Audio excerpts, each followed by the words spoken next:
जीवन हमें एक मौका देता है, इसलिए जब भी सही कॉलेज चुनने का समय आए तो सिर्फ मंगलायतन यूनिवर्सिटी आपके बेहतरीन भविष्य और सर्वांगीण विकास के लिए। पहले इजराइल और हमास के बीच युद्ध शुरू हुआ। इसके बाद रूस और यूक्रेन के बीच शुरू हुए युद्ध ने दुनिया भर में तीसरे विश्व युद्ध की आशंका पैदा कर दी है।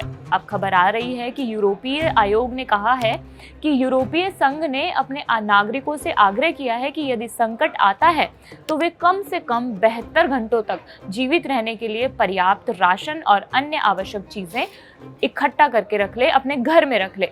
पॉलिटिको की रिपोर्ट के मुताबिक ईयू की तरफ से जारी दस्तावेज में कहा गया है कि युद्ध में साइबर हमले और घातक बीमारियों से लेकर जलवायु परिवर्तन एक चिंता का विषय है। नाटो के महासचिव मार्क रूटे ने चेतावनी देते हुए कहा है कि रूस 2030 तक यूरोप में हमले कर सकता है, जिसको लेकर हमें तैयार रहना होगा।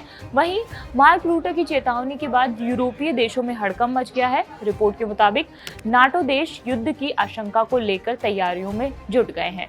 नाटो में फ्रांस, जर्मनी और पोलैंड जैसे देश शामिल हैं। यूरोपीय संघ ने अपने 27 सदस्य देशों को नागरिकों से संभावित सैन्य संघर्ष की बढ़ती चिंताओं के बीच 3 दिवसीय उत्तरजीविका किट तैयार करने की अपील की है। यूरोप को सैन्य आक्रमण के खिलाफ खुद का बचाव करने के लिए सभी साधन जुटाने के लिए कहा गया है। यूरोपीय परिषद के अध्यक्ष एंटियो कोस्टा ने मंगलवार को कहा है कि रक्षा के बिना शांति एक भ्रम है।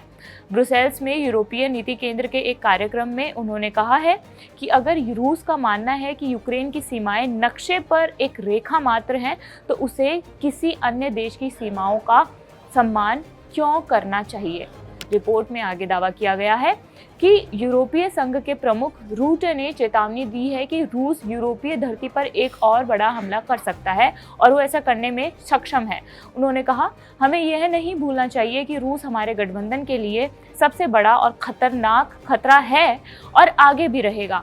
हमें यह नहीं भूलना चाहिए कि रूस युद्धकालीन अर्थव्यवस्था की ओर बढ़ रहा है और इसका उनके सशस्त्र बलों के निर्माण की क्षमता और योग्यता पर बहुत बड़ा प्रभाव पड़ेगा।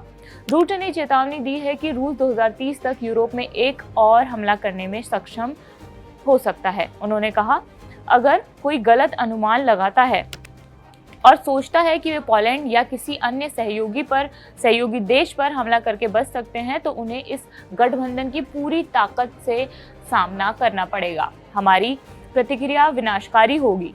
उनका यह बयान यूक्रेनी शहर सूमी पर रूसी मिसाइल हमले में दर्जनों लोगों के मारे जाने के कुछ घंटों बाद आया है।